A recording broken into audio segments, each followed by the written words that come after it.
Reconstruindo as Muralhas, nós vamos falar muito acerca do livro de Neemias, amém? Livro de Neemias. E para esta primeira mensagem desta série, eu quero ministrar uma mensagem com o seguinte tema: o clamor que gera reconstrução. O clamor que gera reconstrução. Por gentileza, livro de Neemias, capítulo 1.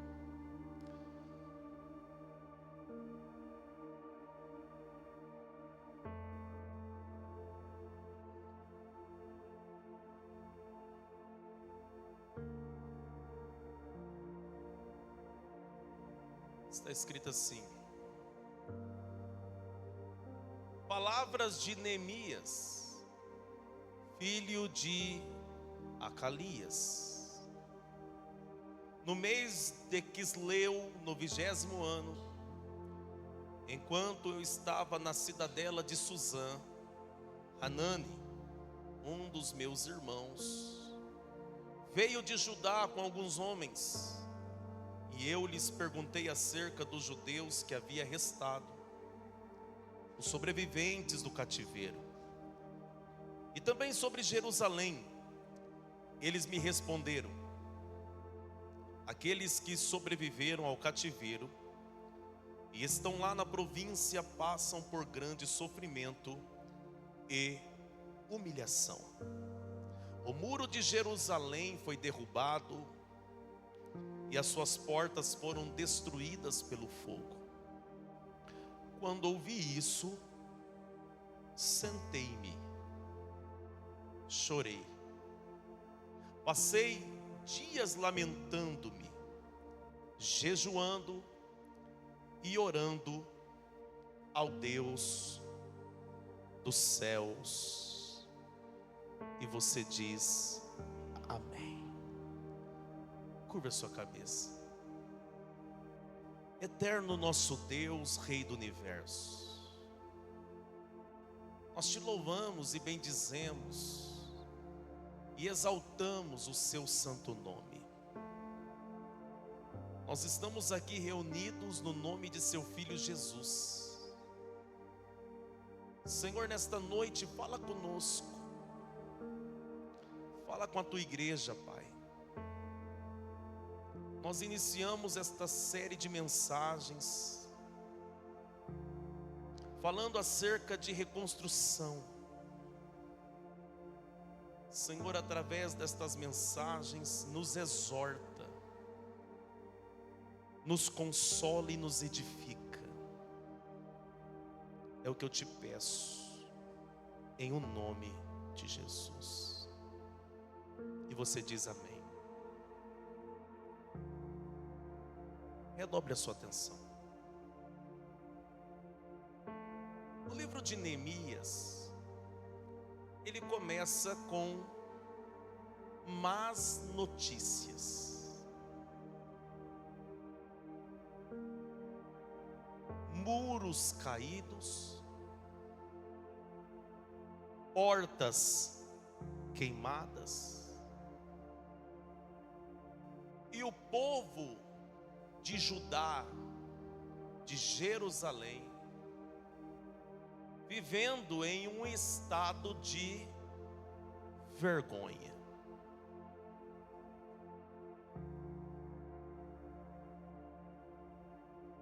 Para que você entenda o porquê que se faz necessário uma reconstrução, eu vou falar através desta mensagem o quão necessário era reconstruir aquelas muralhas de Jerusalém. Você precisa entender o contexto histórico do porquê que aquelas muralhas estavam caídas, do porquê que as portas de Jerusalém, e naquele período eram 12 portas. O porquê que elas foram queimadas. Hoje Jerusalém é uma grande metrópole. Na verdade, nós temos duas Jerusalém. Nós temos a Jerusalém metrópole e nós temos a Cidade Velha. A Cidade Velha é cercada por muros até hoje. Se você for a Jerusalém, se você for ali no Monte das Oliveiras e olhar para a Cidade Velha, você vai ter uma visão panorâmica. Você vai ver a muralha, os muros que a cercam. Ali dentro tem toda a parte histórica, toda a parte também religiosa e espiritual. Na verdade, Jerusalém é o centro de tudo. Não tem como negar esse fato. Inclusive, a nossa fé começa ali. Porque a Bíblia que nós lemos foi escrita por judeus. O Jesus que nós adoramos nasceu judeu, viveu como judeu, morreu como judeu, ressuscitou como judeu. Ele disse em João capítulo 4 para a mulher samaritana: a salvação vem dos judeus. Então Jerusalém é o centro. Quando você entra na cidade de Jerusalém, ali na Cidade Velha, nós vamos ter a esplanada do Muro das Lamentações. É um pedaço de um muro. É um dos lugares mais sagrados para o povo judeu. Aquela parte do muro é a parte que ficava mais próxima dos santos dos santos, do antigo templo de Jerusalém. Saindo da esplanada do Muro das Lamentações, nós temos uma rampa que sobe de acesso. E lá nós temos a mesquita tão famosa da cúpula dourada, chamado de o Domo da Rocha.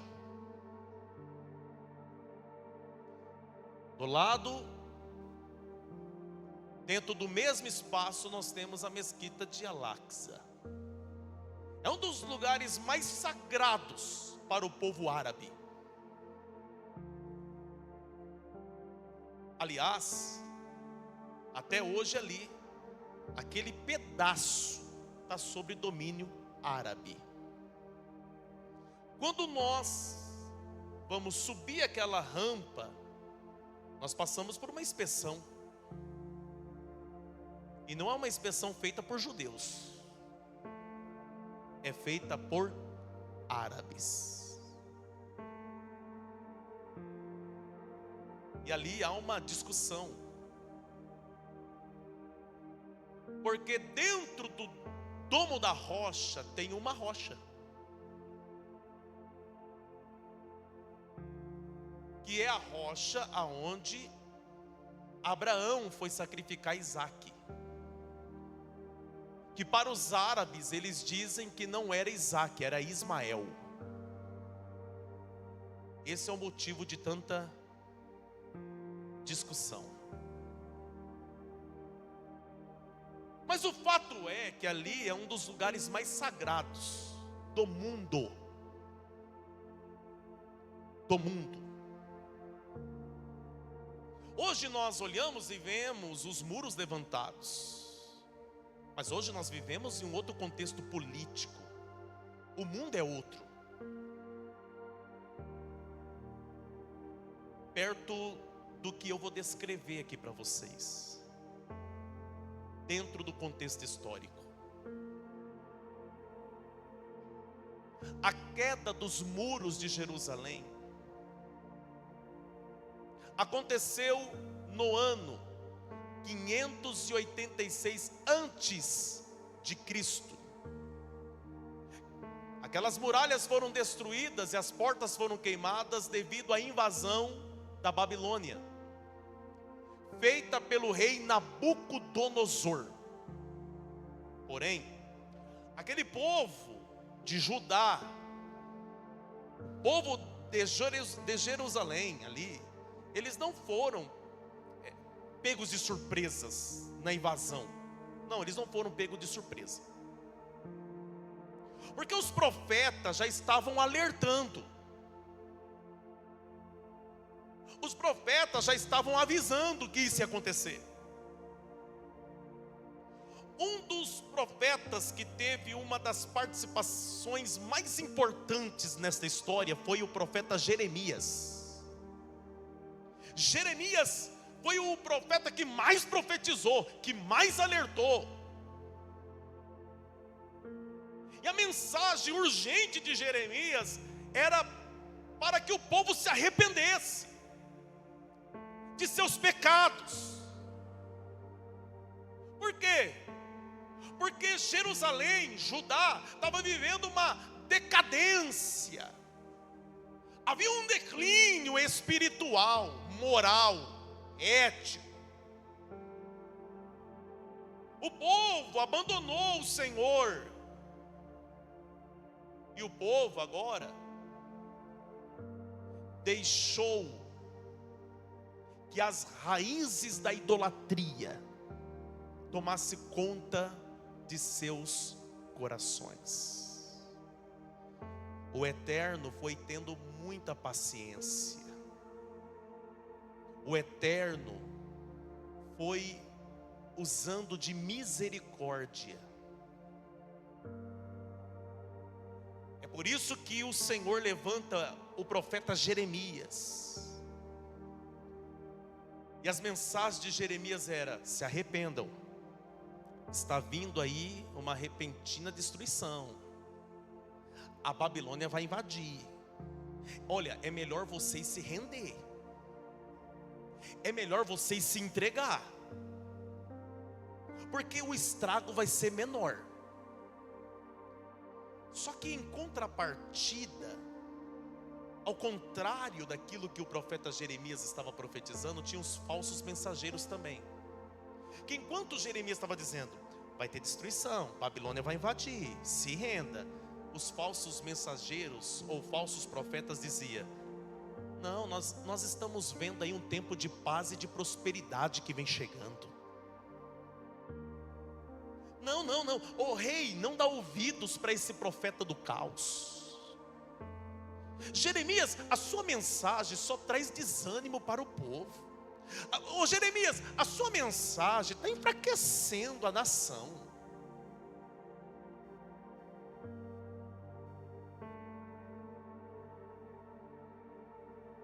E o povo para de dar ouvidos a Jeremias, que era um porta-voz de Deus, para dar ouvido para falsos profetas. Por quê? Porque os falsos profetas falavam justamente aquilo que eles queriam ouvir.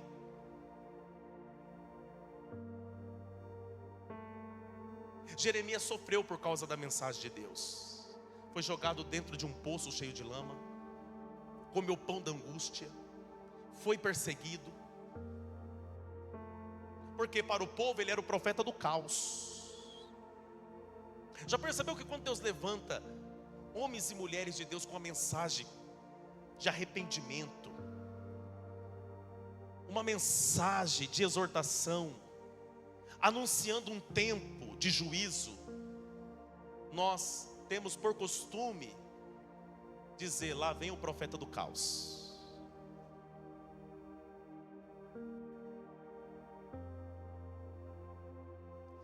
Só que nós precisamos entender que Deus só corrige filho que ama. a mensagem de exortação que vem da boca de Deus é a maior demonstração que Ele ainda te ama, que Ele ainda quer o seu bem.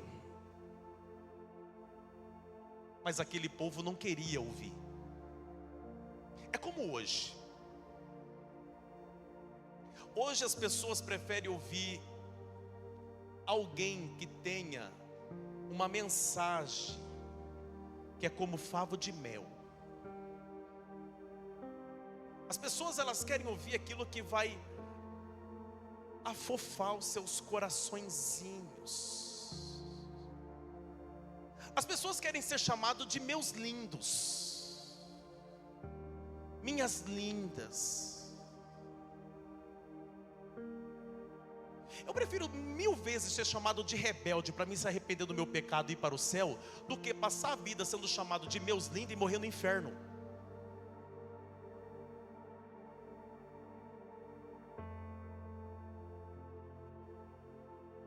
Nós condenamos alguns profetas e não damos ouvido para alguns, mas Paulo também falou desse tempo. Ele disse que chegaria um tempo em que a verdade seria como comichões nos nossos ouvidos. Nós não suportaríamos ouvir a verdade. Já percebeu que nós estamos negando a verdade para ouvir qualquer coisa? Então nós não somos muito diferentes desse povo aqui não. Só que nós precisamos entender que o falso profeta, por que Deus permite o falso profeta? Deus não poderia matá-los? Sim ou não? Por que Deus permite o falso profeta? Deus permite o falso profeta porque o falso profeta é o juízo de Deus para o falso crente.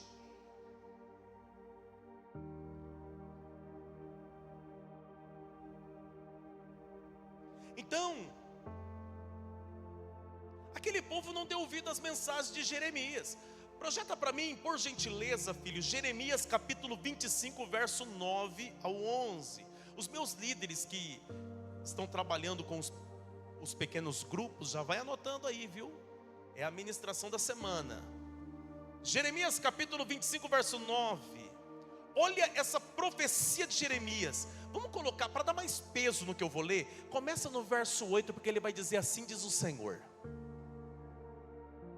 portanto, assim diz o Senhor dos exércitos, visto que vocês não ouviram as minhas palavras, convocarei todos os povos do norte, e o meu servo Nabucodonosor, rei da Babilônia, declara o Senhor: eu os trarei para atacar esta terra, os seus habitantes e todas as nações ao redor. Eu os separarei para destruição, e os farei um objeto de pavor, de zombaria, uma ruína permanente.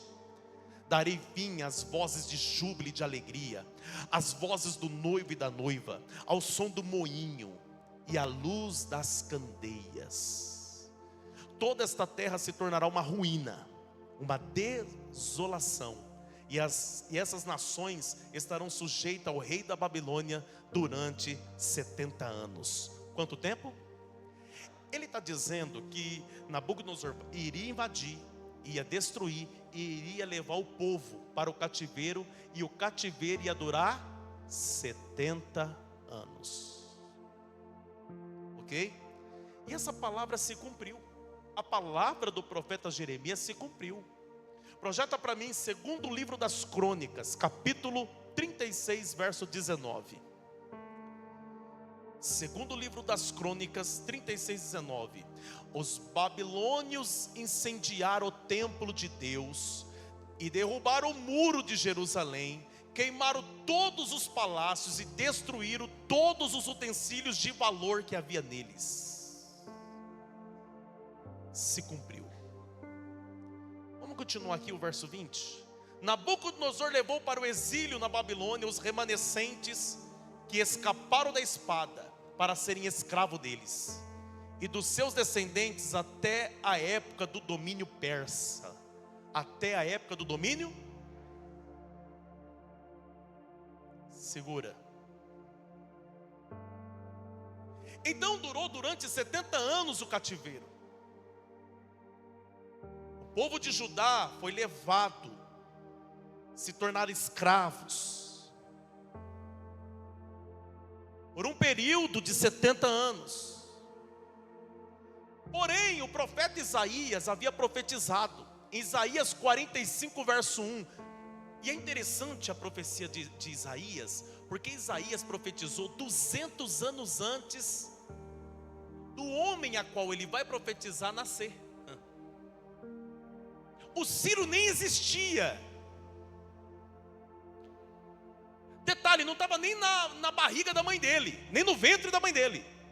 E olha a profecia de Isaías: assim diz o Senhor ao seu ungido, a Ciro, cuja mão direita eu seguro com firmeza, para subjugar as nações diante dele, arrancar a armadura dos seus reis, para abrir portas diante dele, de modo que as portas não estejam trancadas. Segura, eu irei adiante dele, aplanarei os montes. Então, a Babilônia esteve no poder sobre as nações durante 70 anos, até Deus levantar Ciro, o rei da Pérsia, que derrota os babilônicos. Presta atenção, projeta para mim Esdras capítulo 1, porque o livro de Esdras vai falar do fim do exílio, quando o povo foi liberto, porque a profecia tanto de Jeremias quanto a de Isaías se cumpriu. Olha isso, presta atenção. No primeiro ano do reinado de Ciro, rei da Pérsia, para que se cumprisse a palavra do Senhor falada por Jeremias, o Senhor despertou o coração de Ciro, rei da Pérsia, para que fizesse uma proclamação em todo o seu reino e também a pusesse por escrito nestes termos: assim diz Ciro, rei da Pérsia: o Senhor, o Deus dos céus, deu-me todos os reinos da terra, designou-me para construir um templo para ele em Jerusalém, que está em Judá. Verso 3: qualquer do seu povo que esteja entre vocês, que o seu Deus esteja com ele, e que suba a Jerusalém, que está em Judá, para reconstruir o templo do Senhor, o Deus de Israel, o Deus que em Jerusalém tem a sua morada. Presta atenção, Deus está usando Ciro. É interessante que no primeiro ano ele reconhece que foi o Eterno, o Deus dos céus, que o levantou. E por que ele reconhece isso? Por causa das profecias que já falava dele. E olha só que interessante isso aqui. Olha como ele se referia a Deus, o Deus dos céus. E se nós ler nas Sagradas Escrituras, todos os escritos daqueles que viveu nesse tempo, era assim que eles se referiam a Deus: Deus dos céus. E eu amo isso. Por quê? Porque está falando de Deus, mas está dando referência de quem Ele é. Porque falar de Deus, existe vários deuses. A pessoa chegar aqui e falar de Deus tem muito. Se você for na Índia, que tem 2 bilhões, você não ouviu errado, 2 bilhões de habitantes, bilhões. Para cada família tem um Deus. Deus largata, Deus rato, Deus touro, vaca, Deus inseto, Deus das moscas, Deus dos macacos. E existem os templos sagrados para esses tipos de deuses. Então Deus, tem muitos, tem vários deuses. Toda religião apresenta para você um Deus.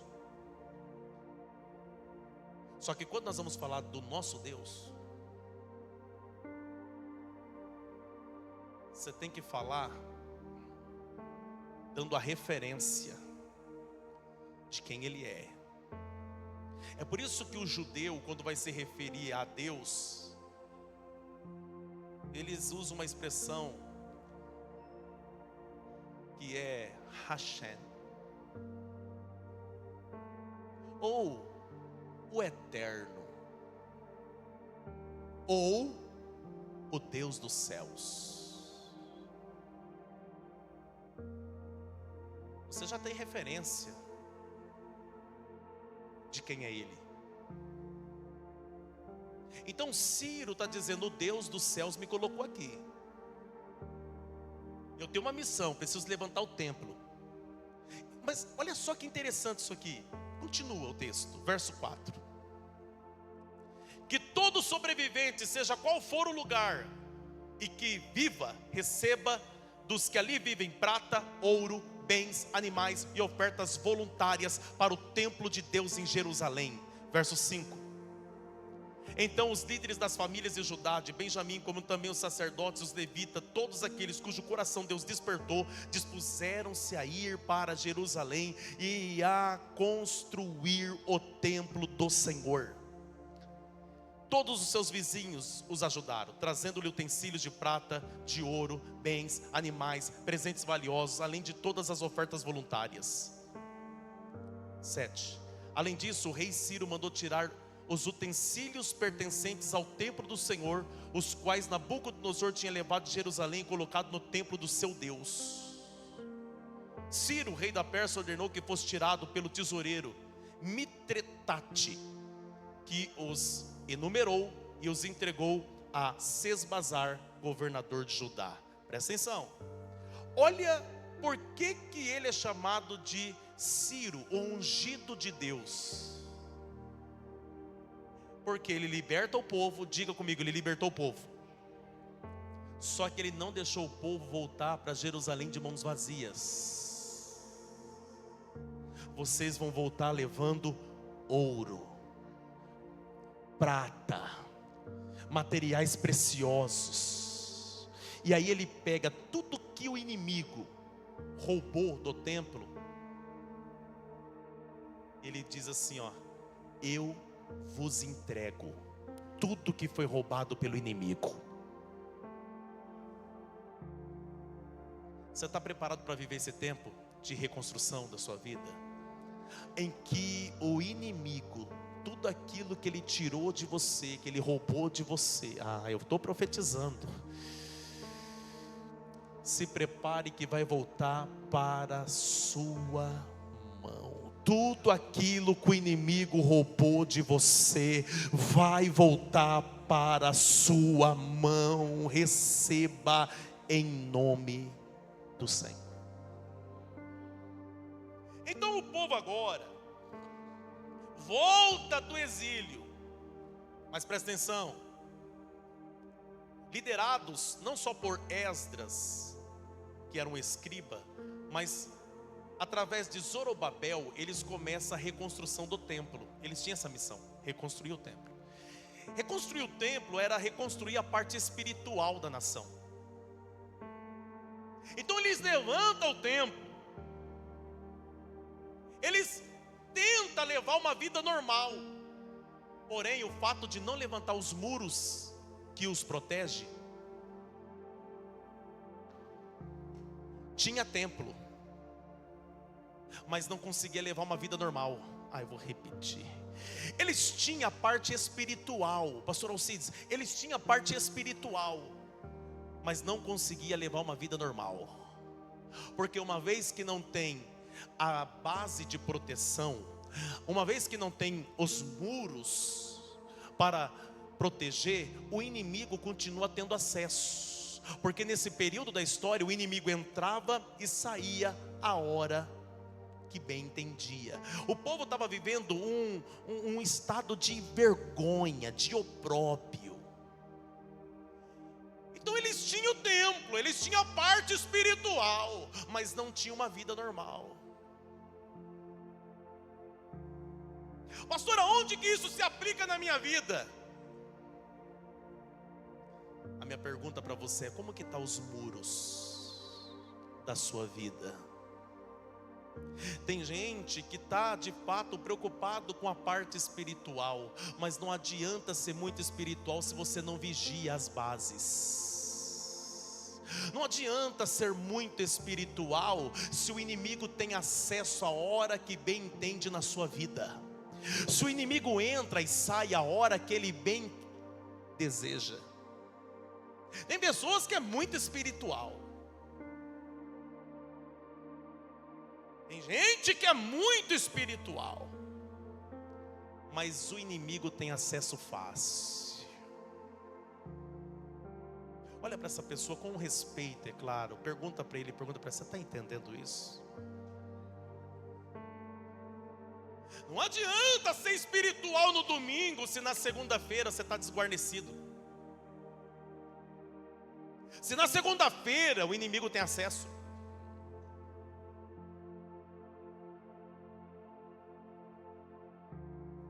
Então presta atenção. Aonde que Neemias entra nessa história? Neemias não nasceu em Jerusalém. Neemias nasceu no cativeiro. Os pais de Neemias nasceram em Jerusalém. Neemias, ele era copeiro do rei Artaxerxes, rei da Pérsia. Era ele que servia o vinho na taça do rei. Esse era o seu ofício, essa era a sua função. Só que a Bíblia diz que ele recebe seus irmãos. E ele pergunta para Hanani: como que está Jerusalém? Como que estão os habitantes de Judá? Como que está? Me dá notícias, meu irmão. Hanani diz: está vivendo em um estado de vergonha.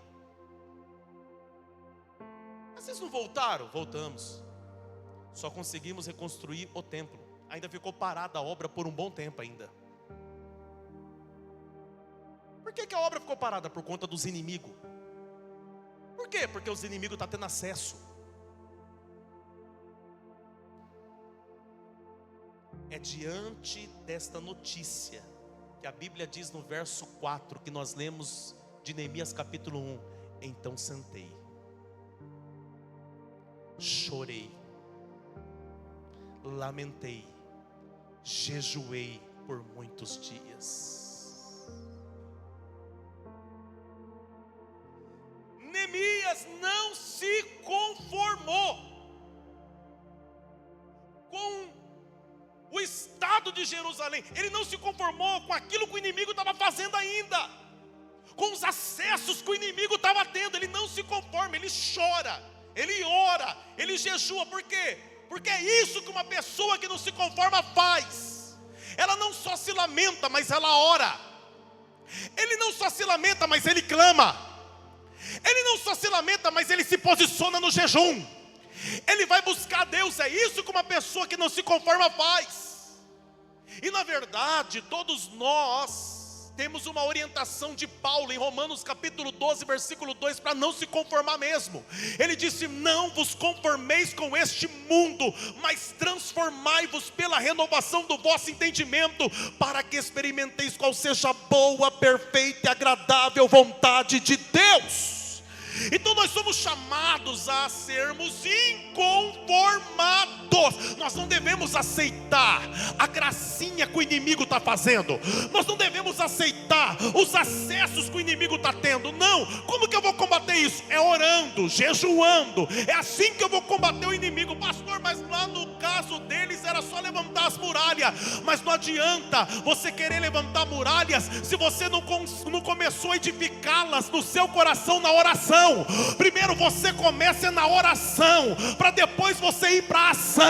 Primeiro você vai para o joelho, primeiro você vai falar com Deus. Toda a restauração verdadeira primeiro começa no coração,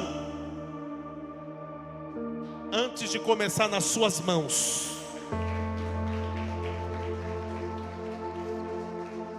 Então Neemias, diante da notícia, ele reconhece a realidade da destruição. Ele não ignorou o fato das muralhas estarem destruídas. Não, ele não ignorou os escombros. No verso 3, quando fala da destruição dos muros, das portas, ele não ignora. Sabe por quê? Porque ele sente, ele senta, ele chora, ele ora. Foi 4 meses jejuando, 4 meses. Sabe por quê? Pergunta por quê?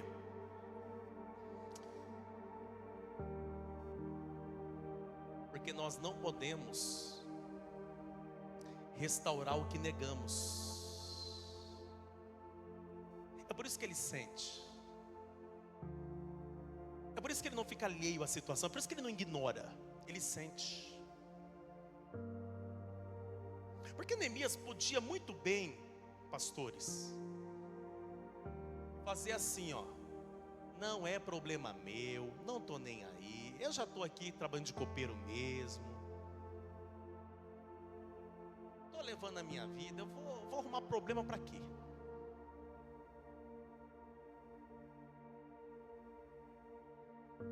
Ele podia sim ou não?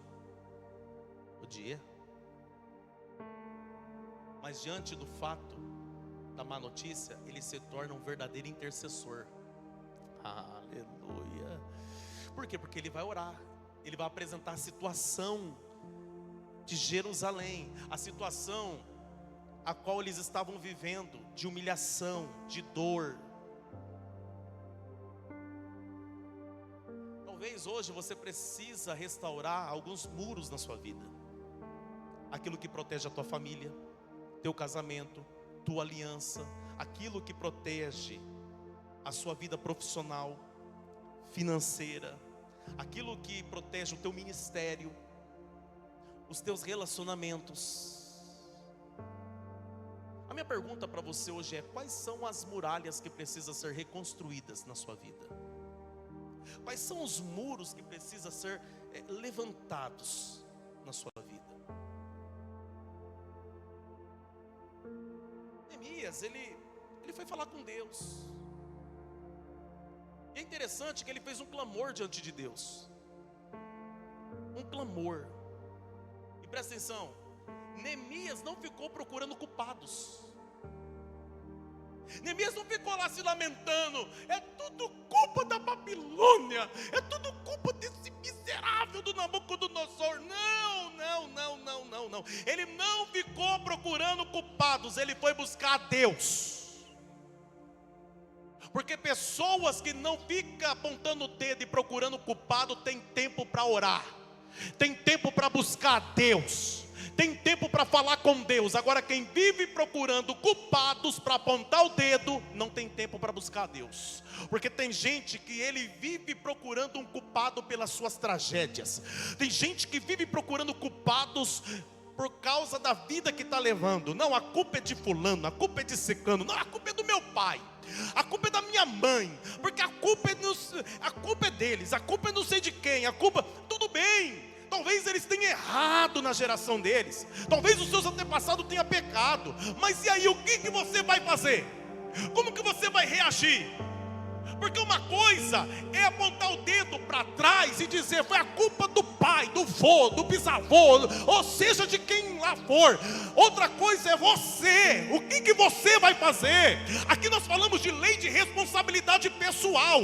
Deus te deu força e vitalidade para você crescer, justamente para você mudar o curso da história, das tragédias da tua família. Você cresceu, vai continuar apontando o dedo para quê? Vai ficar procurando culpado para quê? Não, vai buscar Deus, vai buscar direção em Deus, vai buscar resposta em Deus, vai se posicionar diferente dos seus antepassados, ou vai agir diferente daqueles que você talvez se relacionou que te feriu, ou vai se comportar diferente daqueles que talvez te prejudicou. Por quê? Porque você entende que você é de Deus, você é filho de Deus, você é filha de Deus. Então para de ficar procurando culpados. Pare!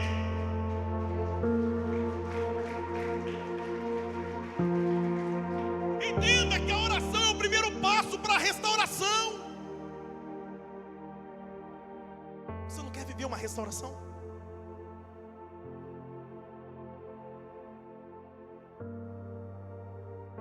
Até quando você vai ficar apontando o dedo?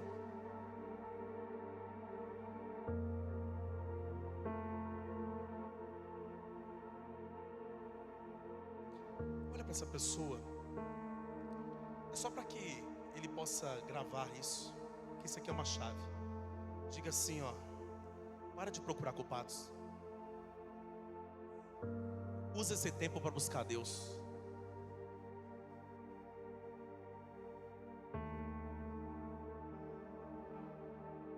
Você que teve problema com o pai, deixa eu falar, você não é vítima do pai que você tem ou teve. Entenda que você precisa se tornar responsável pelo pai que você tem.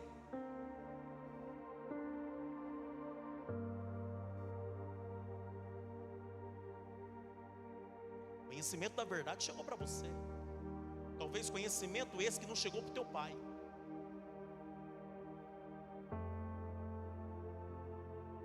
Por quê, pastor? Porque muito da destruição que esse povo estava vivendo tinha muito a ver com o pecado de seus antepassados. Quem entende isso? Então presta atenção. Entenda que um coração sensível, ele gera uma ação de Deus, sabia? Por quê? Porque o salmista diz que perto está o Senhor de todo aquele que tem coração quebrantado. Perto está o Senhor.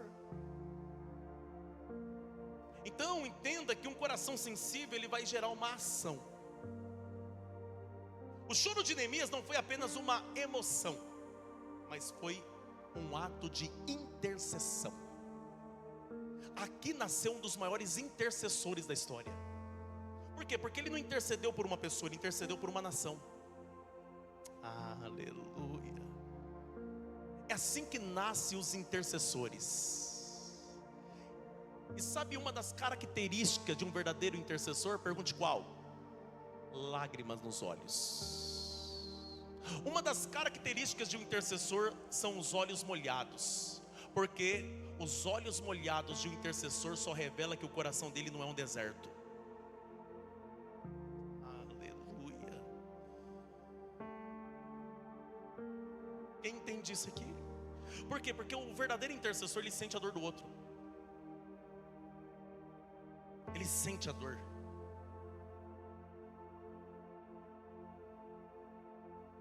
Eu começo a desconfiar de quem diz que é intercessor, mas não tem olhos molhados.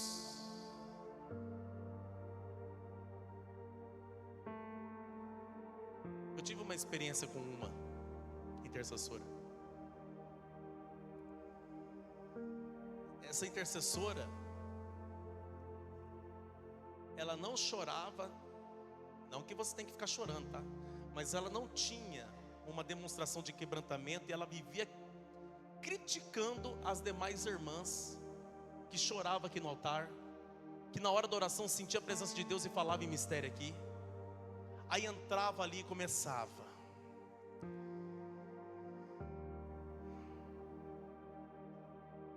não, porque eu acho que intercessor não pode ser assim, eu acho que intercessor não pode ser assado, eu acho que intercessor não pode ser isso, eu acho que... Ou seja, ela tinha uma lista de críticas que ela poderia usar esse tempo orando.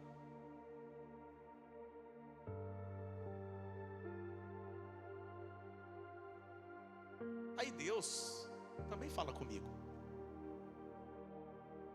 Aí Deus falou no meu espírito: começa a fechar os acessos dela.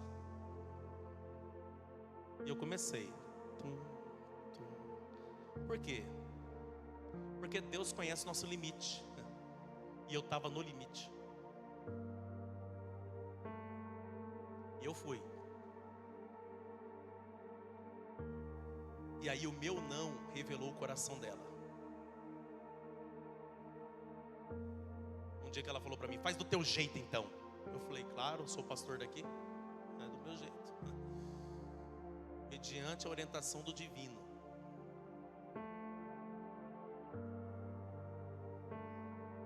Então entenda que o verdadeiro intercessor, ele sente a dor, ele usa o tempo para colocar diante do Senhor não só a sua vida, mas a vida do outro. Isso é o verdadeiro intercessor. Ele se coloca na brecha por uma situação. Quem entende isso? Então presta atenção. E na intercessão, na oração de Neemias, ele fez uma das orações mais lindas da Bíblia. Vamos ler a oração dele? Ou vamos orar com ele? Olha essa oração de Neemias. Olha essa, coloca capítulo 1, filho, verso 6 de Neemias. Olha a oração de Neemias. Coloca a partir do verso 5, filho. Senhor Deus dos céus, Deus grande e temível, que guarda a aliança, o amor leal para com os que te amam e obedece os teus mandamentos.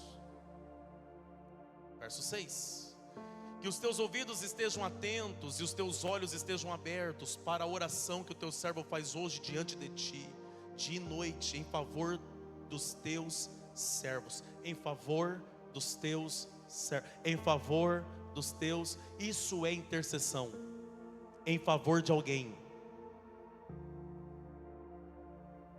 O povo de Israel, agora ponto, confessa os pecados que nós, os israelitas, temos cometido contra ti. Sim, eu e o meu povo temos pecado. Olha a oração de Neemias. Ele está confessando os pecados, ele está pedindo perdão pelos pecados de seus antepassados. Mas aí ele chama a responsabilidade para ele, porque ele disse: sim, eu e o meu povo. Ele está dizendo: eu me coloco nesse lugar, eu me coloco nesse lugar de confissão, eu me coloco nesse lugar, eu me incluo.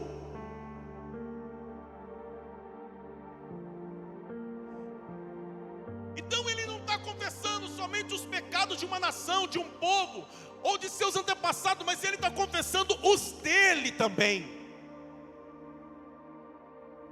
Ele está deixando claro: eu faço parte disso também.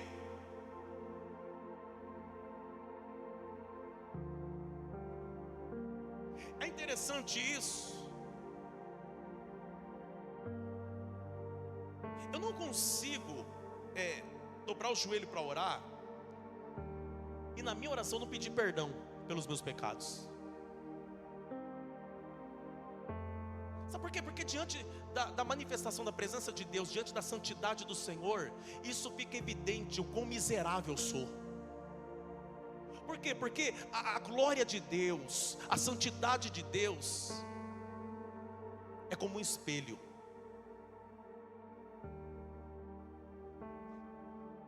Que revela quem nós somos. E a santidade dele chega ao ponto de nos constranger. Eu estou lutando para ser santo, mas ele é a própria santidade. Eu não sou perfeito, mas ele é a própria perfeição. E isso tem que me constranger. Isso tem que te constranger. Quando nós lemos Isaías capítulo 6, naquela experiência sobrenatural que Isaías teve, que ele começa dizendo lá em Isaías capítulo 6: no ano em que morreu o rei Uzias, eu vi o Senhor assentado sobre um alto e sublime trono. As abas da sua veste enchia todo o templo. Os serafins voavam por cima dele, e eles tinham 6 asas, 2 cobriam o rosto, 2 cobriam os pés, e com 2 voavam, e dizia: santo, santo, santo, santo é o Senhor dos exércitos, e toda a terra está cheia da sua glória. E aí, se você continuar o texto, diante desta manifestação de Deus, através da visão que ele está tendo da santidade de Deus, a Bíblia diz que ele reconhece que ele é pecador, porque ele disse: ai de mim, ai de mim, que sou homem, que habito no meio de um povo de impuros lábios, e eu sou um homem de lábios impuros.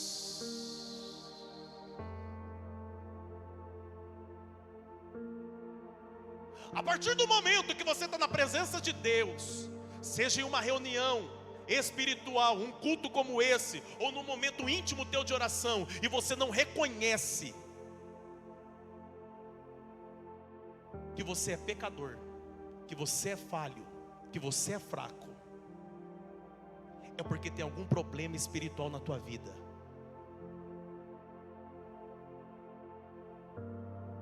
E você já está com um pezinho na apostasia. Porque até Paulo, que foi um dos grandes homens da história, que escreveu 70% do Novo Testamento, nos deixando, se não me falha a memória, 13 cartas paulinas. Até esse homem um dia disse: Senhor, tudo que eu mais desejo é que o Senhor tire esse espinho da minha carne. Eu já orei tanto, já clamei por 3 vezes e o diabo me esbofeteou, bateu na minha cara por causa das minhas fraquezas. Aí tem gente que é tão teólogo que ele fica lá, né? Não, o espinho na carne de Paulo era um problema físico. Não, o problema do Paulo era um problema não sei aonde. É o problema não sei aonde. Deixa eu te falar, se fosse problema físico, ele não ia no mesmo capítulo falar das suas fraquezas. Ele disse: quando penso que estou fraco, é aí que eu estou forte. Ali ele está falando de uma condição espiritual. Até ele está deixando claro que até mesmo ele que chegou ao 3º céu tinha que lutar todos os dias contra a fraqueza. Sabe qual é o nosso problema? Nós queremos santificar Paulo e colocar em pé de igualdade com Cristo, e esquece que ele era um homem.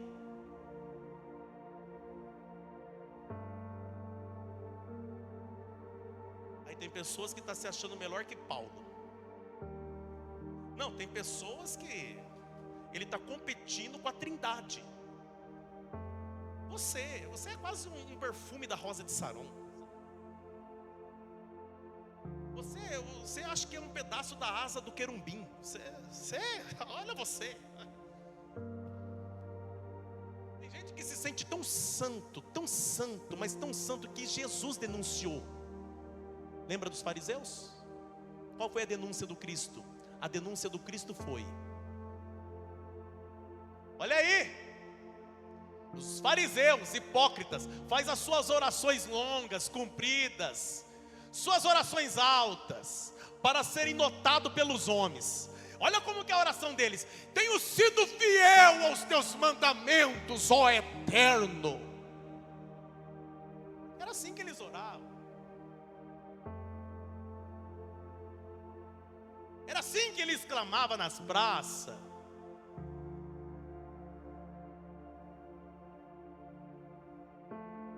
Baruch atah Adonai Eloheinu melech haolam. Bendito és tu, eterno nosso Deus, Rei do Universo. Aí eles começavam a dizer em voz alta o quão fiéis eles eram. Aí Jesus falou assim: agora olha a oração daquele publicano pecador. E o publicano estava lá batendo no peito: eu sou um miserável, Eterno. Eu sou um pecador. Tem misericórdia de mim. Aí Jesus falou assim: qual oração está sendo ouvida? Certamente é a oração do publicano, porque a glória que esses fariseus buscam já encontrou aqui na terra, mas a glória do pecador vai ser lá na eternidade. Eu tenho um problema com gente muito santa, até porque eu não sou muito religioso. Uma certa dificuldade com gente que é muito demais, demasiadamente, sabe? O tempo todo. Ele acha que cara feia é santidade. Ele acha que esse jeitão é santidade. Não, tem uns que mudam até a voz, já viu? Tem uns que mudam a voz pregando, já viu? Já viu? É para passar uma credibilidade santa, né? Já viu como que é? Vocês já viram? Eu quero saudar uma igreja com a paz do Senhor. Irmão, deixa eu te falar, trovão a gente já tem um, que é original, é o trovão. Aí vem os Júniors Neblina, querendo imitar, né? Glória. Quer mostrar assim? Não, fala com a tua voz mesmo. Foi essa que Deus te deu. Deus não unge personagem. Deus não unge quem você finge ser. Ele unge quem você é. Então diante de Deus não usa máscara não. Diante de Deus mostra quem você é. Seja autêntico. Seja autêntica. Quem está entendendo isso? Quem está entendendo isso aqui?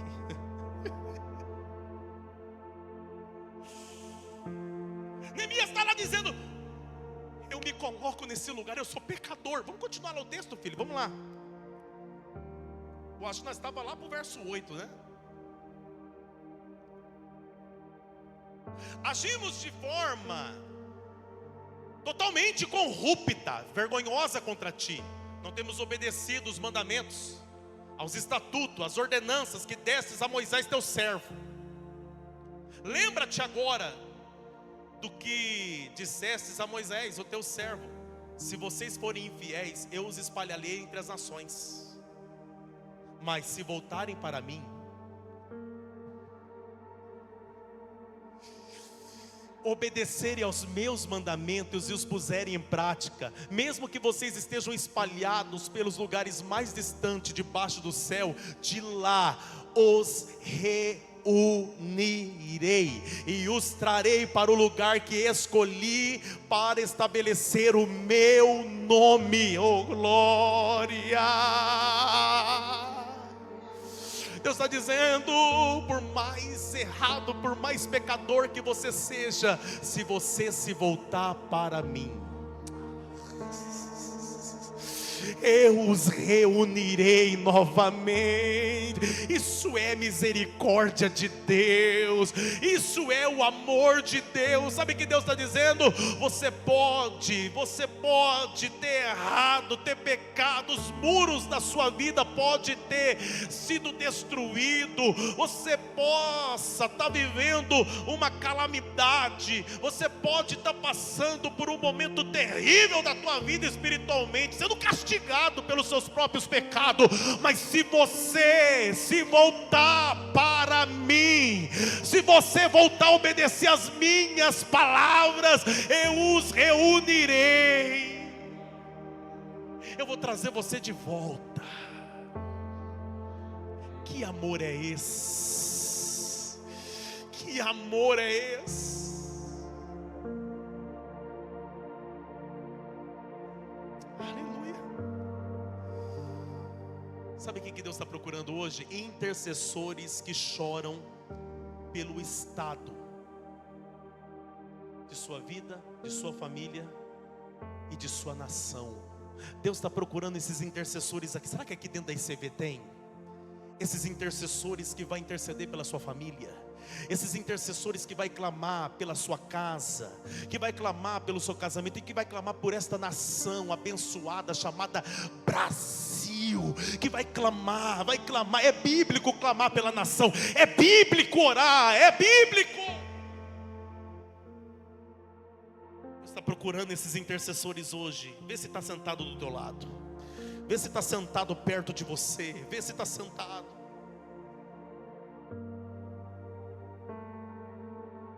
Então entenda que a reconstrução das muralhas não começa com eles levantando as pedras. A reconstrução das muralhas começa com eles, começa com o Neemias de joelho. Sabe como que vai começar o milagre da tua vida? É assim, ó. É na presença de Deus, é na presença do Eterno. É assim que vai começar o milagre da tua vida. Então aqueles muros, eles não serão levantados apenas com o posicionamento de alguém que está convocando os homens a levantar os muros. Começa com o Neemias dentro do quarto.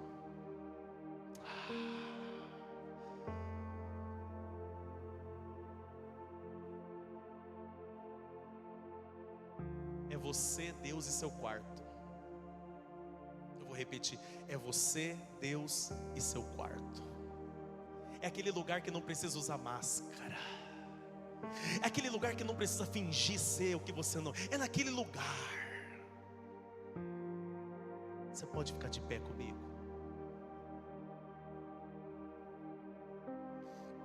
Aumenta o fundo, filho. Isso.